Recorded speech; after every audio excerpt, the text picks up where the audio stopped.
ഓരോ സീസണിലും ഓരോ പുതുമകൾ കൊണ്ടുവരാൻ നമുക്ക് കഴിഞ്ഞിട്ടുണ്ട്. നമ്മളെല്ലാവരും കൂടിയിട്ടുള്ളൊരു കൂട്ടായ്മയാണ്. ആ 15 പേര് വെച്ചിട്ടാണ് തുടങ്ങിയിട്ടുണ്ട്. 15 പേര് 18 പേരായി. 18 പേര് പിന്നെ 21 പേരായി. 21 24ലേക്ക് കടന്നു. 24 26ലേക്ക് 39 പേരാണ് ഇപ്പോൾ നമ്മൾ പ്രോഗ്രാം ചെയ്തത്. നമസ്കാരം. ശിങ്കാരിമേളം എന്ന കലാരൂപത്തിലൂടെ ലോകമെമ്പാടുമുള്ള മലയാളികളുടെ അഭിമാനമായി മാറിയ ഒരു വലിയ കലാകാരനാണ് ഇന്ന് നമുക്കരികിലുള്ളത്. ശ്രീ സനീഷ്, സ്വാഗതം. നമ്മളിപ്പോൾ പറഞ്ഞ പോലെ ശിങ്കാരിമേളം എന്ന കലാരൂപത്തിലൂടെ ലോകമെമ്പാടുമുള്ള വേദികളിൽ പ്രോഗ്രാം ചെയ്തിട്ടുണ്ട്. അതിലുപരി ആട്ടം എന്ന കലാസമിതിയുടെ ഒരു ടീം ക്യാപ്റ്റനാണ്. ശിങ്കാരിമേളത്തിൻ്റെ ഏറ്റവും വലിയൊരു ബ്രാൻഡ് അംബാസിഡേഴ്സ് ആരാണെന്ന് ചോദിച്ചു കഴിഞ്ഞാൽ അത് ആട്ടമാണ്.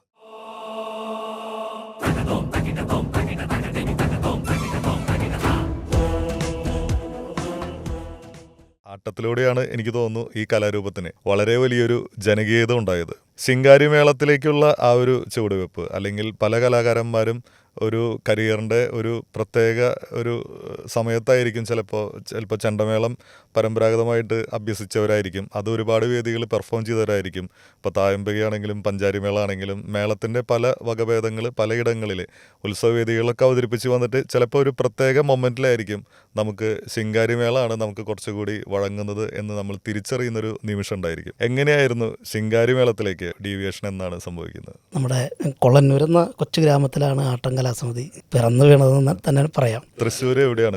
തൃശ്ശൂർ കൈപ്പറമ്പ് പഞ്ചായത്തിലാണ്.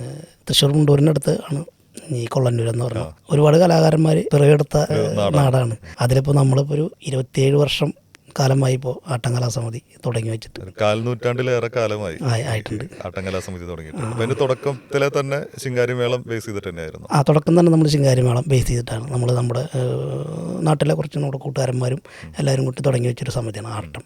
അവരും ഈ പാരമ്പര്യമായിട്ട് നമ്മൾ മേളമായിട്ട് ബന്ധപ്പെട്ടിട്ടുള്ള ആൾക്കാർ തന്നെയാണ്. അപ്പോൾ നമ്മൾ ശിങ്കാരിമേളം എന്നൊരു 27 വർഷം മുന്നേ നമ്മളങ്ങനെ തുടക്കം എല്ലാവരും കൂടി തുടങ്ങി വെച്ച കൂടുതൽ അതിലേക്ക് ഫോക്കസ് ചെയ്തു. 25 വർഷം മുമ്പ് അല്ലെങ്കിൽ 27 വർഷം മുമ്പ് ഒക്കെ ശിങ്കാരിമേളം എന്ന് പറയുമ്പോൾ അതിനോട് ആൾക്കാർക്ക് കുറേ പേർക്ക് അത് ഇഷ്ടമാണ്, അത് ആസ്വദിക്കാൻ ഇഷ്ടമാണ്. പക്ഷേ മറ്റ് മേള രൂപങ്ങളുമായിട്ട് കമ്പയർ ചെയ്യുമ്പോൾ പെട്ടെന്ന് അത് ഉൾക്കൊള്ളാനുള്ള ഒരു പ്രയാസം തീർച്ചയായിട്ടും ഉണ്ടായിരുന്നു. മേളത്തിന്റെ മറ്റ് വകഭേദങ്ങളോടൊപ്പം തന്നെ ഇതിനെ ഉൾക്കൊള്ളാനുള്ള ഒരു പ്രയാസമുള്ള ഒരു കാലഘട്ടം ഉണ്ടായിരിക്കും. ഇത്ര ജനകീയതയും ഇത്ര സ്വീകാര്യതയൊക്കെ കിട്ടുന്നതിന് മുമ്പുള്ള ഒരു കാലഘട്ടം. എങ്ങനെയായിരുന്നു ആ തുടക്ക കാലഘട്ടം എന്ന് പറഞ്ഞാൽ നമ്മളിത് എന്താണെങ്കിൽ ഈ പഞ്ചാരിമേളം അതുപോലെ പാണ്ടിമേളം പഞ്ചായത്ത് കൊണ്ട അത് അങ്ങനത്തെ മേളങ്ങൾക്ക് അതിനേത് കണക്കും കാര്യങ്ങളും ഇത്ര അക്ഷരകാലം അങ്ങനെയുണ്ട്. ശിങ്കാരിമേളത്തിനെന്ന് വെച്ച് കഴിഞ്ഞാൽ നമ്മൾ ഒരു ഓഡിയൻസിനെ നമ്മൾ ഇൻട്രസ്റ്റ് ആക്കിപ്പിക്കുക.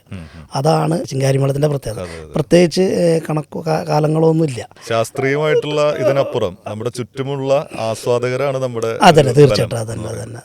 അതിനെ നമുക്ക് കൂടുതൽ ജനങ്ങളുടെ ഇടയിലേക്ക് ജനകീയമാക്കാൻ പറ്റി.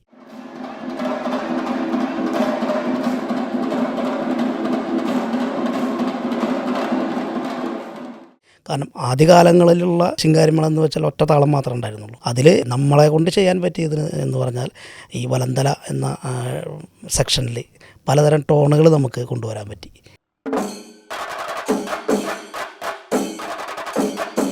അതിപ്പോൾ എല്ലാ ശിങ്കാരിമേള ടീമുകളും ഏറ്റുപിടിച്ചു ജനങ്ങൾക്ക് അത് കൂടുതൽ താല്പര്യമായി കൊണ്ടിരിക്കുകയാണ്. ഇപ്പോൾ ശിങ്കാരിമേളം എന്ന ഒരു കാര്യത്തിലേക്ക് കൂടുതൽ ഫോക്കസ് ചെയ്തു, അത് ജനകീയമാവുന്നു. അതോടൊപ്പം തന്നെ ആട്ടം എന്നുള്ളൊരു ബ്രാൻഡും ജനകീയമാവുന്നു. തീർച്ചയായിട്ടും നമ്മൾ ഒരു പ്രത്യേക കാര്യത്തിൽ ഫോക്കസ് ചെയ്യുമ്പോൾ ഇപ്പോൾ ഈ വലന്തല എന്ന് പറഞ്ഞിട്ടുള്ളൊരു നിങ്ങളുടേതായിട്ടുള്ളൊരു ഇന്നോവേഷൻ ഇതിനകത്ത് ഉൾക്കൊള്ളിക്കാൻ പറ്റിയെന്ന് മനസ്സിലാവുന്നു.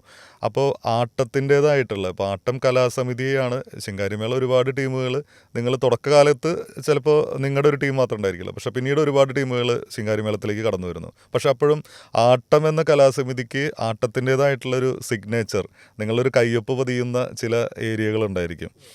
അത് എന്തൊക്കെയാണ്? അത് ചിലപ്പോൾ ഒരു ട്രേഡ് മാർക്ക് പോലെ അല്ലെങ്കിൽ ട്രേഡ് സീക്രട്ട് പോലെയുള്ള കാര്യങ്ങളായിരിക്കും അത് രൂപീകരിക്കുന്ന ചില മൊമെൻറ്റുകൾ. അത് നമ്മൾ ആദ്യമായിട്ട് നമ്മളൊരു സ്ഥലത്ത് അത് എക്സ്പെരിമെൻ്റ് പോലെ നമ്മളത് പ്ലാൻ ചെയ്തു. നമ്മളത് ഒരു പ്രത്യേക ഉത്സവത്തിന് നമ്മളത് അരങ്ങേറി എന്നൊക്കെ പറയുന്ന പോലെ അതവിടെ നമ്മളത് എക്സിക്യൂട്ട് ചെയ്തു. അപ്പോൾ നമുക്ക് കിട്ടുന്നൊരു പ്രോത്സാഹനമുണ്ട്. അപ്പോൾ അതിൻ്റെ പേരിൽ നമ്മളത് തുടർച്ചയായിട്ട് അത് പിന്നെ 10-20 വേദികളിലേക്ക് അത് റിപ്പീറ്റ് ചെയ്യും. പിന്നെ അത് നിങ്ങളുടെ ഒരു വലിയ സിഗ്നേച്ചർ ഐറ്റമായിട്ട് മാറും. അതെങ്ങനെയാണ് അങ്ങനെയുള്ള കാര്യങ്ങൾ? ഓരോ സീസണിലും ഓരോ പുതുമകൾ കൊണ്ടുവരാൻ നമുക്ക് കഴിഞ്ഞിട്ടുണ്ട്.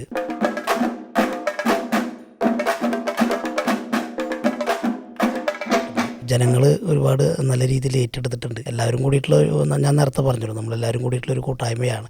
ആ കൂട്ടായ്മയിൽ വന്നിരുന്നിട്ട് നമ്മൾ പ്രാക്ടീസ് സെക്ഷനിൽ വന്നിരുന്നിട്ട് ഓരോരുത്തരുടെ ഓരോ ഐഡിയകൾ പ്ലാൻ ചെയ്യാണ്. അത് തുടക്കത്തിൽ എത്ര പേരായിരുന്നു? തുടക്കത്തിൽ നമ്മൾ 15 പേര് വെച്ചിട്ടാണ് തുടങ്ങിയത്. 15 പേര് 18 പേരായി. 18 പേര് പിന്നെ 21 പേരായി. 21 24ലേക്ക് കടന്നു. 24 26ലേക്ക് ഇപ്പോൾ 32 പേരോളം 39 പേരാണ് ഇപ്പോൾ നമ്മൾ പ്രോഗ്രാം ചെയ്തുകൊണ്ടിരിക്കുന്നത്. 39 പേരായിട്ടാണ് നിങ്ങളൊരു ഉത്സവസ്ഥലത്തേക്ക്.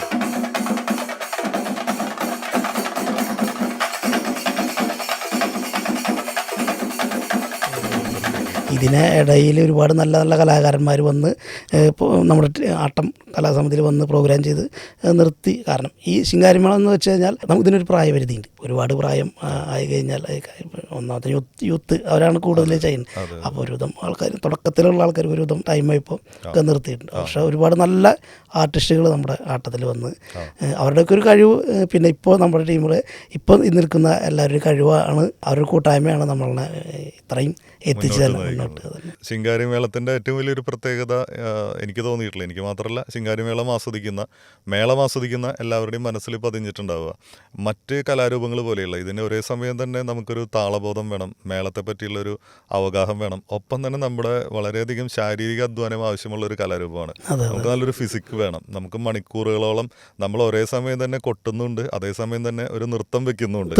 അപ്പോൾ അത്രയും നേരം നമ്മൾ ഈ ഡാൻസ് ചെയ്യുന്നതിൻ്റെ ഇരട്ടി അധ്വാനമാണ്.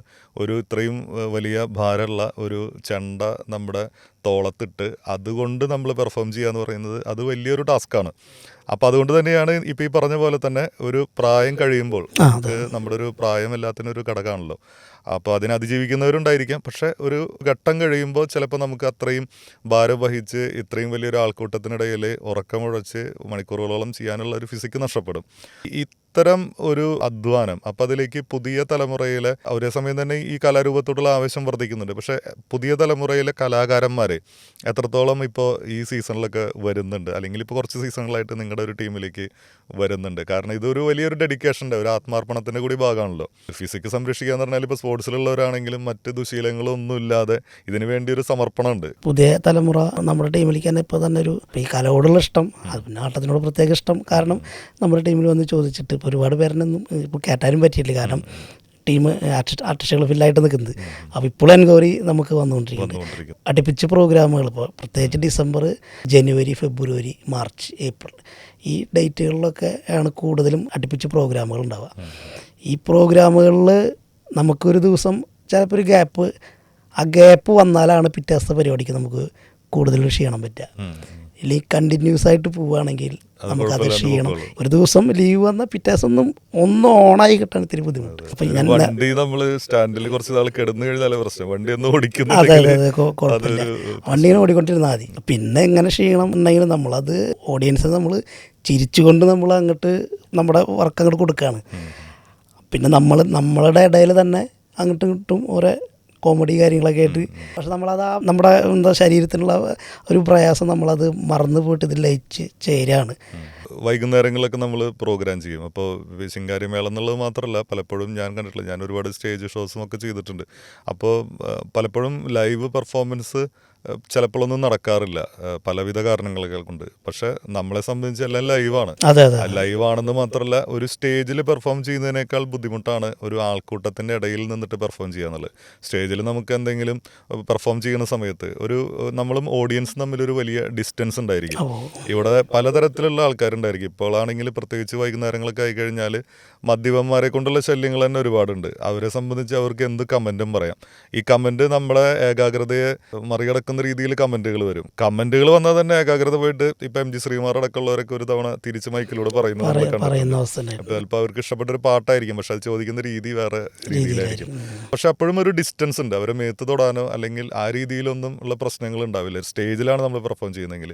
പക്ഷെ അതേസമയം തന്നെ ഒരു ക്രൗഡിൻ്റെ ഉള്ളിൽ നിന്നിട്ട് പെർഫോം ചെയ്യുമ്പോഴുള്ള ഒരു വെല്ലുവിളികൾ വളരെ കൂടുതലാണ്, പ്രത്യേകിച്ച് വൈകുന്നേരങ്ങളാണ്.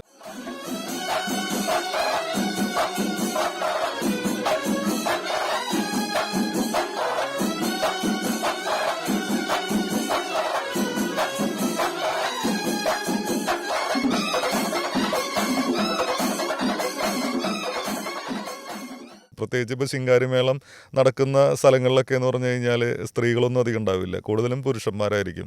അപ്പോൾ അവരുടെ ഒരു സ്വകാര്യ നിമിഷങ്ങൾ അവരതിൻ്റെ ഒരു പീക്കിൽ ആസ്വദിക്കുന്നതിൻ്റെ ഇടയിലായിരിക്കും ഈ രീതിയിലുള്ള പ്രശ്നങ്ങളൊക്കെ ഉണ്ടാവുക. അപ്പോൾ അതിനൊക്കെ എങ്ങനെയാണ് തരണം ചെയ്യാറുള്ളത്? പ്രത്യേകിച്ച് നിങ്ങളും ഒരു ക്രൗഡ് ഉണ്ട്. ഇപ്പം നമ്മളൊരു 2 ആളാണെങ്കിൽ ചിലപ്പോൾ നമ്മൾ എന്തെങ്കിലും ആയിക്കോട്ടെ വരും, പക്ഷെ നമ്മൾക്കും ഒരു ടീം ഉണ്ടാകുമ്പോൾ നമുക്ക് ചിലപ്പോൾ തിരിച്ചതുപോലെ പറയാനുള്ളൊരു ആവേശം കൂടും. അപ്പം അങ്ങനെ ഒരു ക്ലാഷിനുള്ള സാധ്യതകളുണ്ട്. പക്ഷെ ഒരു എക്സ്പീരിയൻസ് കൊണ്ടാണ് ഒരു കലാകാരൻ അതിനെ മറികടക്കുക.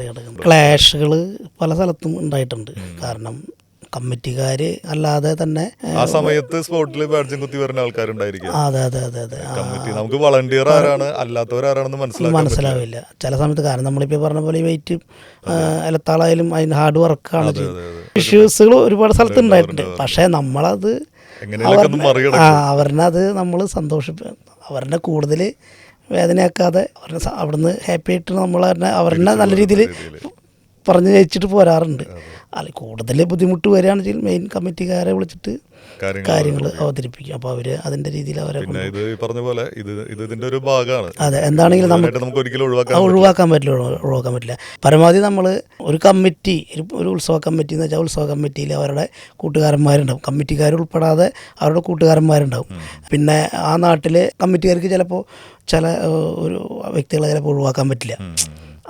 പുള്ളി കമ്മിറ്റിയിലുണ്ടാവില്ല, പക്ഷെ അവർ വന്നിട്ട് ഡാൻസ് നമ്മുടെ കൂടെ ഒപ്പം എൻജോയ് ചെയ്യുമ്പോൾ നമ്മുടെ കൂടുതൽ നമ്മുടെ മേത്തേക്ക് വന്നുകൊണ്ടിരിക്കുമ്പോൾ അവർക്കും കൂടുതൽ പറയാനും പറ്റാത്ത ആളായിരിക്കും. പിന്നെ അത് മാത്രമല്ല ചിലപ്പോൾ പ്രോഗ്രാമിന്റെ സ്പോൺസറും ഈ പറയാൻ അത് അങ്ങനെ ആയിരിക്കും. അപ്പം നമുക്ക് നല്ലൊരു ശല്യമായിട്ട് വരുമ്പോൾ നമ്മളത് അവരെ ആ രീതിയിൽ പറഞ്ഞ് മനസ്സിലാക്കിയിട്ട് അവർ ഹാപ്പി ആക്കിയിട്ട് അവർ മാറും. ആ കുഴപ്പമില്ല, ഓക്കെ ഞങ്ങൾ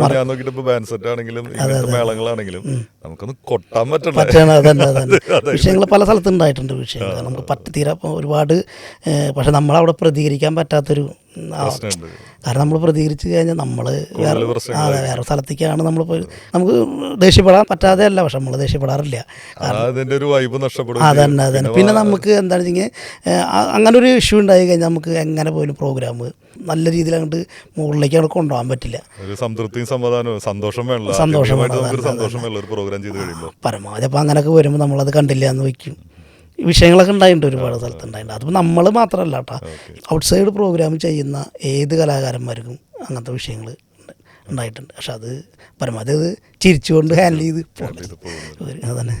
ആട്ടം കലാസമിതിയുടെ പ്രോഗ്രാമുകൾ കേരളത്തിൽ മാത്രമല്ല ലോകമെമ്പാടുമുള്ള വേദികളിൽ കണ്ടിട്ടുണ്ട്, യൂട്യൂബിൽ കണ്ടിട്ടുണ്ട്, നേരിട്ട് കണ്ടിട്ടുള്ളവരുണ്ട്. അപ്പം സനീഷിനെ എല്ലാവർക്കും സുപരിചിതനാണ്. വലിയ സംഘാടക മികവും എല്ലാവരോടും ഒരേപോലെ പെരുമാറുന്ന ഒരു സഹൃദയത്വമൊക്കെ ഉണ്ടെങ്കിൽ മാത്രമാണ് ഒരു ടീമിനെ നമ്മൾ പണ്ട് നാടകം ടീമിനെ നമ്മൾ നടത്തിക്കൊണ്ടു പോകുന്നൊരു ടാസ്ക്കൊക്കെ നമ്മൾ കണ്ടിട്ടുണ്ട്. ഏത് കലാരൂപമാണെങ്കിലും ഒരു 2 മനുഷ്യർ എന്ന് പറഞ്ഞാൽ തന്നെ 2 ആശയങ്ങളുള്ളവരാണ്, 2 വ്യക്തികളാണ്. ആ 2 വ്യക്തികളല്ല, ഒരു 10-15 പേരെ ഒന്നിച്ച് അത് രാത്രിയും പകലുകളും പ്രോഗ്രാമുകൾ ഉണ്ടായിരിക്കും, തുടർച്ചയായ പ്രോഗ്രാം ഉണ്ടായിരിക്കും.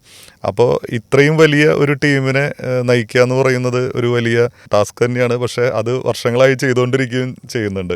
ഒരു ടീമിനെ കൊണ്ടുപോകുന്നതിലുള്ള ഒരു സന്തോഷം ഒക്കെ എങ്ങനെയാണ്? എനിക്ക് വളരെ സന്തോഷമാണ്. സ്റ്റാർട്ടിങ്ങിൽ ഇപ്പോൾ സീസൺ 27 വർഷം മുന്നേ ഒരു 8-9 വർഷം വരെ നമ്മൾ ഇപ്പോൾ മേളം പ്രമാണം എന്ന് പറയും, മെയിൻ ലീഡ് ചെയ്യുക ആളുടെ നിയന്ത്രണത്തിലാണ് ഒരു മേളം.